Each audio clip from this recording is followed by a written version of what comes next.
มาสวยเด้อเอาซื้อแล้ววะ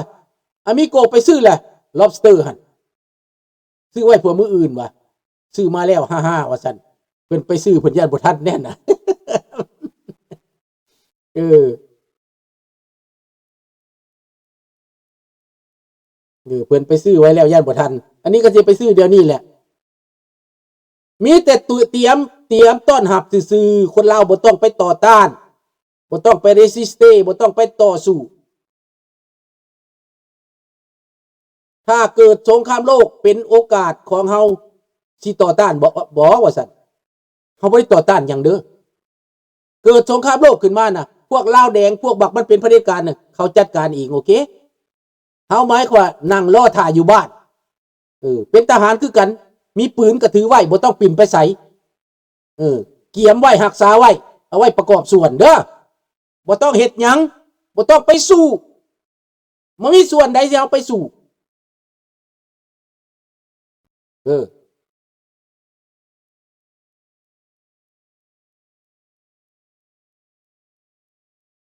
แม่นหยังอ้ายตลอดเด้อ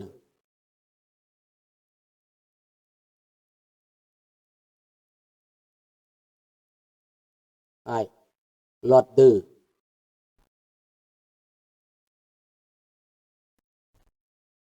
บ่เข้าใจภาษาว่าโลดเด้อบ่แปลว่าตัดสินใจง่ายๆตัดสิเฮ็ดเด้อรวมมือกันง่ายๆเด้อรอท่า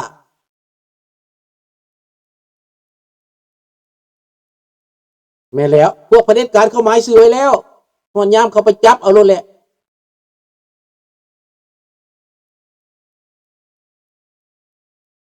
เนาะ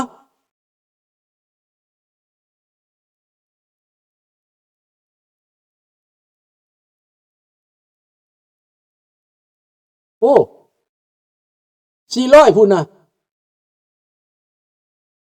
เอาพี่ไปหาซื้อก่อนจะนำมันสิบ่ทันเขาเด้อ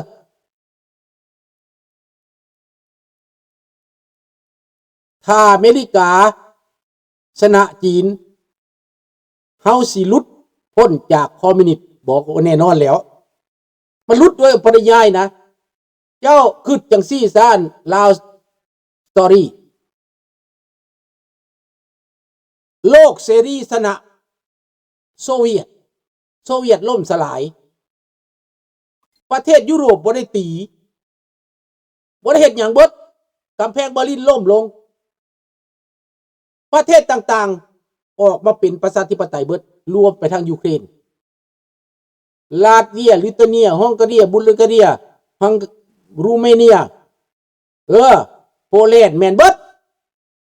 มาเป็นฝ่ายเสรีเบิดนี่ละตอนนี้แต่ก่อนนั้นที่ยุโรปแล้วก็ที่ตะวันออกกลางแล้วก็ที่เอเชียบัดนี้ตอนนี้ยังอยู่ที่ตะวันออกกลางอยู่อเมริกาใต้ก็เบิดแล้วคอมมิวนิสต์ในอเมริกาใต้นะบักคิบ้าก็สิไปแล้วบายบายฟิเดลคาสโตรหมดแล้วหมดแล้วเด้อบายบายมันแล้วฮะขอบลาพระจากเท่านี้ฟังเพลงต่อเด้อพี่น้องเด้อลาตีสวัสดิ์กุดนายบอนุย